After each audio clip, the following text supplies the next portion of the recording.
Hi there, it's Bronwyn. Welcome back to Before Dieting.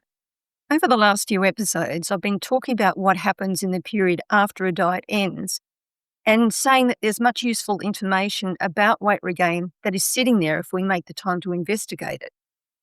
Today, though, I want to go back to the front end of those conversations and look at something that happens before we even choose to take action, and that is how we define our weight problem. Because the way we frame any problem will influence the kind of solution we look for, what we expect to achieve out of it, and how we judge the results. And this is particularly important here because the biggest myth of weight loss is that weight regain is a simple overeating problem with a simple dieting solution. And there's nothing further from the truth. Yet much of the way we think about and talk about weight assumes that it is. If the weight goes up, it's because we're eating too much. So reduce the calories, lose the weight, problem solved. This also leads to a binary way of judging the results. The diet worked or it didn't, you succeeded or you failed. And I think that goes a long way in explaining why so much blame and shame gets directed to body weight. If the problem is straightforward and the solution is obvious, then when we carry extra weight or the weight returns, judgment very quickly turns personal. But what if we've defined the problem incorrectly in the first place? Because by the time we reach midlife, we've had decades of experience solving problems, whether it's for work, family, even our health. If something needs fixing, we work out what to do and we take action. But not all problems are of the same type or respond in the same way. And applying the type of thinking that works well for one type of problem can become completely inadequate and sometimes even backfire for another. So today I want to look at 3 common types of problems: simple, complicated, and complex, and what that distinction tells us about the way we go about solving repeated weight regain. Because weight fits very easily into this way of thinking, because both the problem and the solution appear obvious. You see a photograph of yourself that you don't like, or you see a number on the bathroom scales that you said you would never return to, and almost immediately we're thinking about what you're going to do about it. Cut back on certain foods, start going to the gym again, stop eating junk food, maybe even restart that diet that worked last time. But of course, at the top level, there are always 2 parts to solving a problem. And in this case, we can investigate the weight and we can investigate the solutions. And with so many weight loss solutions everywhere, thinking about spending more time investigating the weight part can seem unnecessary. Because if you already know the answer to losing weight, what is there left to know about the problem? Yet the answer to that question really depends on how we define the problem we're dealing with. So let's now talk about these different types of problems and start by looking at a simple problem. If you switch on your bedside lamp and it's not working, you probably assume the problem is a blown light bulb. Because you've seen this problem before, the problem is easily identifiable and has a known solution. So you get on, you replace the globe, the light works, you're done. This is a simple problem with a simple solution.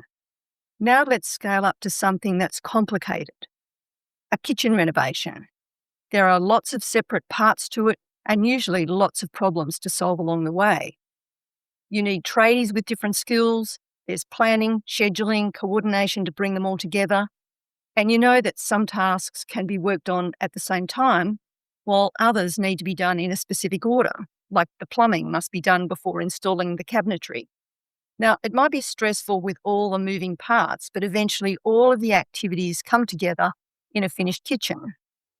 In other words, it was complicated, but by following the sequence, you reach the expected goal or outcome you were seeking. Now let's understand the difference between complicated, the kitchen renovation, and complex. Imagine you've been offered a great career opportunity, but it means you would have to relocate interstate. The decision connects to your partner's work, housing, finances, family, friendships, possibly even children's schooling. What makes this complex instead of complicated is that there isn't one part you can change without potentially affecting another.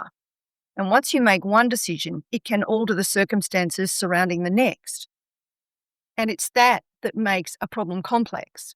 It isn't simply that there are lots of things to consider. The things you're considering are interconnected and affect one another, and sometimes creating an outcome that you didn't even know would happen. So we can call these problems simple, complicated, and complex. I mean, remembering the names of them isn't important, but what matters is recognizing that complex problems have special properties and require a different approach to solving them. And of course, this same distinction matters with weight because not every increase in weight presents us with the same problem. Let's say you're on holiday for a week at a beachside resort. You go there for a holiday, you want to enjoy it, so you leave your diet rules and your normal routines at home. So every day you might be eating restaurant quality meals, and where breakfast at home might have been toast and coffee, here you're sampling everything at the buffet.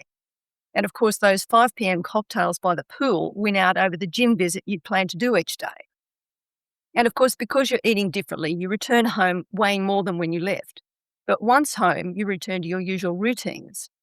There's not really much mystery here. The change in circumstance is easy to see, and re-establishing the usual routines might be the only thing needed to return to the pre-holiday weight. Now, if you compare that situation with someone who's gained, lost, and regained weight 3, 4, maybe even 5 times, we could do something similar. We could take a snapshot of their weight today and treat it just as another episode of weight gain. But if we investigated further back, if we include their entire weight and dieting history, the view changes from today's single weight view to a repeating pattern. And it's this repeating pattern that makes weight regain complex rather than simple. Remember that interstate move? It wasn't complex simply because there were lots of things to consider, lots of things on the list. It was complex because changing one thing could alter something else.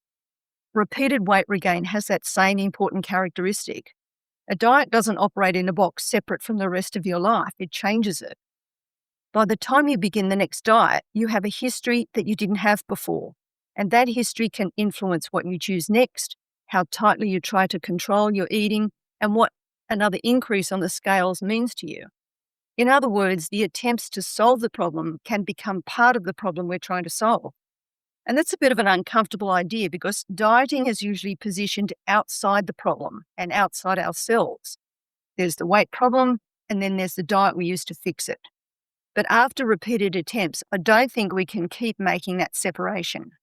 If we're investigating repeated weight regain, previous dieting belongs inside the boundary of investigation. So before you start another weight loss attempt, don't begin with the solution. Investigate what you know about your previous weight loss efforts first. You might, for example, be able to identify the common factor that ends a diet for you. And most importantly, don't fall for the myth that weight regain is a simple overeating problem with a simple dieting solution, because our judgment is severely misplaced when we expect ourselves to solve a complex problem with a simple solution.